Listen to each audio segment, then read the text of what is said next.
Hello, lovely people. My name is Esther. Yes, it's a fake name because I don't want to be recognized. Even though I'd love for my dad and stepmother to be publicly shamed, I don't want the drama for myself. So, I'll be using fake names. My story is about how I got my revenge against my father and his new wife. My mom, Meg, was a very kind and loving woman. She was one of those people who could easily make you fall in love with her. She was not only generous and loving but also very caring. I'm not saying this just because she was my mom. The entire community loved her just as much. I thought that my father, Richard, loved her a lot too, but I was wrong. When I was around 16, my dad left my mom and married his mistress, Jennifer. My mom was actually getting cancer treatments, and my dad decided it would be a good idea to cheat on her with her best friend. Apparently, it had been going on for a year since my mom's diagnosis. One day, my dad sat me down and told me everything. He said, "I'm sure you've heard that your mom and I are splitting. You have to understand, Esther, I cannot be with someone who is sick. I needed a wife who would take care of me. Jennifer makes me feel loved." I was shocked and angry. I said, "You have some nerve to try and make me accept your mistress. I'll never forgive you for what you've done. I don't want Jennifer anywhere around me again."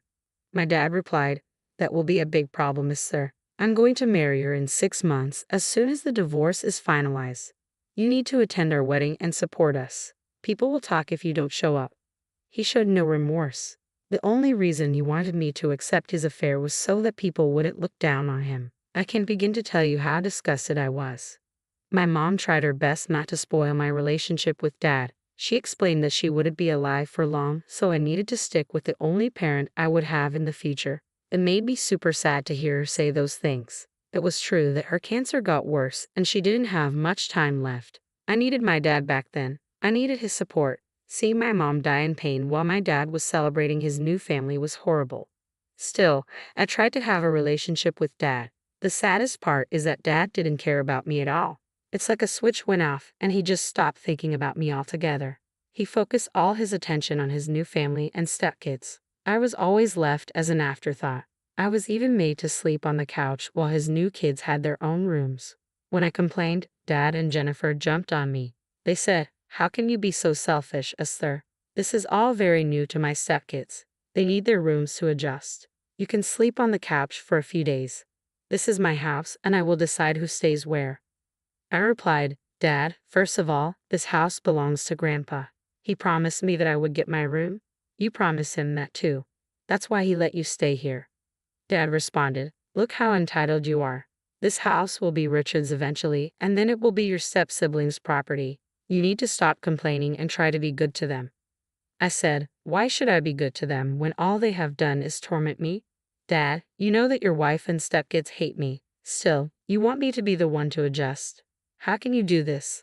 I'm not answerable to you, sir. In a few months, you'll be an adult and have to find your own place anyway. So what's the point of having a room? Stop being difficult and be nice to your new family."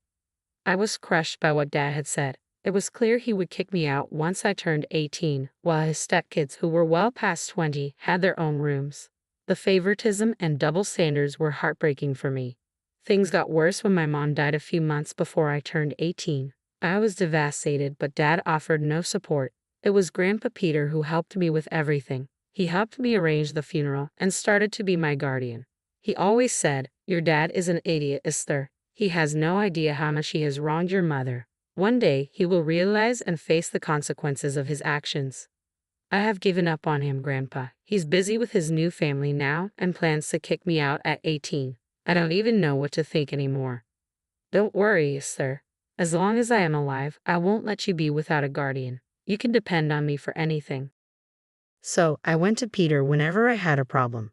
My dad was busy with his new family and didn't have time for me. This new family didn't like Peter because he disapproved of their affair and marriage, so they never bothered with him. They only wanted his assets and were waiting for him to pass away. Naturally, we both felt isolated and depended on each other for support. As soon as I turned 18, my dad made it clear I wasn't his problem anymore. He and Jennifer went through all the details.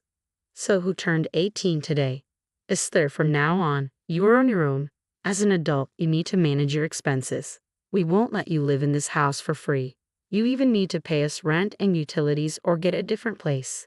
You're hogging the couch anyway. Wow, you two did have it all planned out. What about your own kids, Jennifer? They are adults but still live with you. Don't compare my kids to yourself. They are different and more important. Now Richard needs to build a relationship with them. She's right, Esther. I need to concentrate on my new kids now. You will always be my daughter, but I have to prove my love to them. And just to be clear, I cannot pay for your college. Don't worry, Dad. I won't ask you for anything. Actually, Mom already had a college fund for me with her inheritance money. I can easily pay for all my semesters. I have myself enrolled in one, so I'll be leaving soon. I'll stay in the dorms. You won't have to worry about me anymore. I genuinely thought they would leave me alone after that. I just wanted to get away from them. But mentioning the inheritance was a huge mistake. Suddenly, Dad and Jennifer were saying how unfair it was for me to have so much money. Dad even tried to make me give them some. I told them they didn't deserve Mom's inheritance and that I needed it to pay for college. I thought that would do the trick. It didn't. One day, when I was visiting Dad for the holidays, I overheard a horrible conversation between him and Jennifer. Richard, the guests have been asking for a new car and some gadgets again. I don't know how to tell them we can't afford it. It's so unfair that Esther gets everything while your kids don't get what they want. If you don't do something about it, they will start to hate you. Don't worry, dear. I'll talk to Esther. I'll make her drop out of college. Then she'll be forced to give up the rest of her inheritance to us. That's a wonderful idea, Richard. Esther doesn't deserve so much money anyway. She needs to share it with her siblings as we do. You should talk to her. Don't worry, I will. Very soon we'll have the rest of her inheritance in our accounts. We can get our kids whatever they want. Hearing this made my heart hurt. I loved my dad despite what he had done, but what little love was left for him was now gone. I couldn't believe he could be so cruel. He wanted to destroy my career to help his new family. It made me sick to my stomach. After a while, I was burning with anger, so I decided to call my grandpa and hatch a plan. I wanted to get back at Dad and Jennifer. They had no idea who they were messing with. About 2 months later, Dad and Jennifer called me home. They sat me down and told me we needed to talk. I knew what he was going to say, but I wanted to hear them out. He said, Esther, there is something we need to talk about. I want you to drop out of college. You've got a lot of inheritance from your mom. It's very unfair that you get to go to college and spend so much money. You need to drop out and give us the money. I replied, Excuse me, why would I do that? And what do you even need the money for? You are not my real dad. Dad persisted. Now, Esther, you have step-siblings and a new family. It was extremely rude of you not to share your inheritance. We want to remedy that. If you drop out of college, you won't need the rest of the inheritance. You can give it to us so we can help your new siblings get the things they want. You need to stop being so selfish and think about them. They could use the money for much better things. Hearing this, I began laughing very loudly in front of him. Then I pulled some of my documents out of my bag and said, I had a feeling that you would ask me something like this with the way you have been replacing me with your new family. Thankfully for me, I was prepared for this day. They asked, So, you have already dropped out of college. Will you give the rest of your inheritance to us? I replied, You must be living on planet delusion, Dad. There is no way I am dropping out of college. You and your new family do not deserve my inheritance.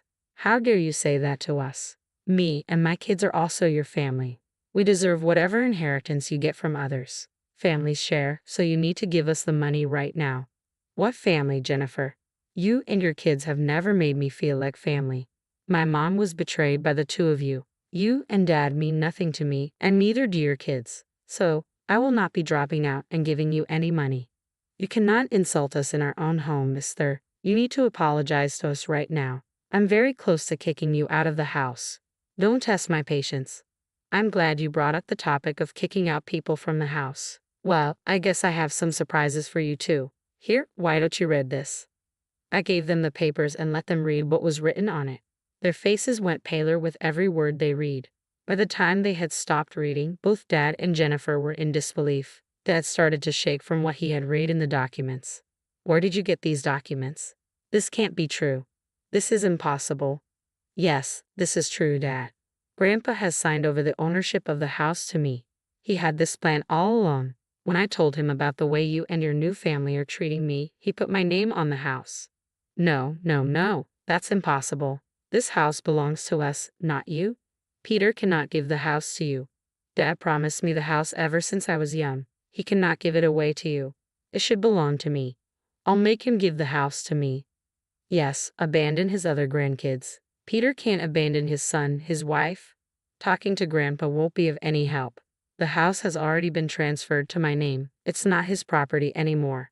It's now mine, and you should not waste your time on Grandpa. You have worse things to worry about, Dad and Jennifer. What the hell do you mean, Esther? I don't like the way you're speaking to me. Well, in that case, I won't speak to you at all, Dad. Here, you can now take these documents and make sense of them yourself. Enjoy your lovely karma, guys. Bye. As I was leaving, I could see that my dad and Jennifer were reading the second document with great curiosity. This time, they looked absolutely shell-shocked and started to shout my name. By that time, I was already making my way out. I ran to my car, got in, and drove away before they could get hold of me. You must be wondering what was in the second document. Well, it was an eviction notice. I legally gave them a month to leave the house that now belongs to me. It was just the start of my revenge. I drove straight to my grandpa's house after serving Dad the eviction notice. I knew that Grandpa would be waiting for me. After I reached him, we would start our second step of the plan. When I got to Grandpa's house, I gave him the green signal. The eviction papers have been served, Grandpa. They know that the house belongs to me now. You can go ahead and do what you want. Good job, Esther. Now I'm going to call my friend, who is Richard's boss. I requested my friend to give my son the job because he was in financial debt. I thought he needed the money to pay child support and take care of you. And though that he had no intention of taking care of you. So, it's time to take the job back from him. Do you really want to do this, Grandpa? They might show up at your place and make a scene or beg for money. They can beg as much as they want, Esther. They won't get a penny out of me. That's a promise. I won't let them go for neglecting you. It's my responsibility to protect my granddaughter now. Grandpa became the best person in my life during that time. His love for me knew no bounds, and it truly showed me what a real family does. True to his words, Grandpa called his friend to get Dad fired. He also called his lawyer to talk about inheriting Dad. Around an hour or two after everything went down, Grandpa started receiving angry calls and texts from both Dad and Jennifer. At first, Grandpa ignored them, but then he decided to give Dad a piece of his mind. He picked up the call and said, "What the hell do you want, Richard? I think I have made it clear through my actions that I'll be of no help to you. Dad, you can't do this to me. You can't do this to your own son. What kind of a father are you? How can you destroy your own son's life? You keep forgetting something, Richard. I am being the same kind of father that you were to Esther. I'm not doing something out of the ordinary, Richard. I'm mirroring your actions. You tried to make Esther give up her inheritance and her studies. When she refused, you threatened to kick her out. I know everything, Richard. Don't teach me how to be a father. What I do with my daughter is none of your business. She has become a spoiled brat because of you. She doesn't respect me or my wife. She doesn't want to share her inheritance. Yes, she doesn't want to share the inheritance her mom left for her. She doesn't want to give money to the people who betrayed her and her mother. She has done nothing wrong. I've helped you a lot in life because I wanted you to learn to be a good dad. You haven't done anything but make a fool out of me. I'm done enabling you, Richard. In a few days' time, you will be completely disinherited." Grandpa said that and cut the call on Dad's face. It was glorious for me. Grandpa also looked like he had finally dealt with Dad like he should have done before. He requested me to stay with him for a few days until he sorts things out. He had a feeling that Dad and Jennifer would show up at my dorm and make a scene. He didn't want that to happen. My roommate informed me that my dad and stepmother did try to meet me at the dorm. When they didn't find me there, they came straight to Grandpa's. They demanded to know where I was and accused me of destroying the family. Dad, you can't stop me from parenting my own child. I am her father and her legal guardian. I have the right to see her when I want. I'm a full-grown adult, Dad. You made it very clear that since I turned 18, your responsibilities towards me have ended. Well, guess what? It also means that you no longer have any legal rights to punish me or take me with you. Listen to me, Richard. If you know what's best for you, you will take your wife and leave my house immediately. I have already made your life hell. Don't make me call the police on you too. Trust me, son. I won't hesitate even for a second.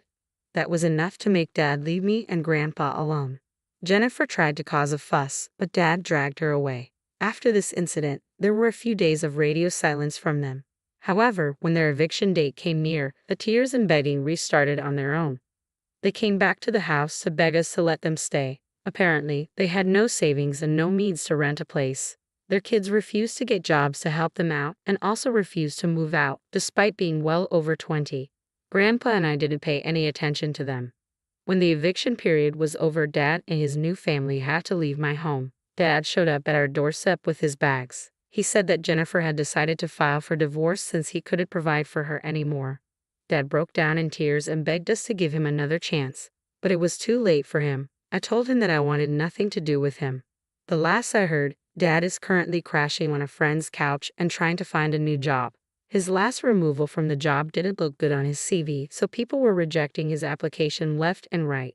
At this rate, he'll be forced to take a huge payout and work below his last designation. I have no idea where Jennifer and her kids are, but I know that she has filed for divorce. I guess she is on the lookout for her next victim. Meanwhile, Grandpa and I are still as close as ever and working hard at college. My current dream is to follow in the footsteps of my mom. Please wish me luck.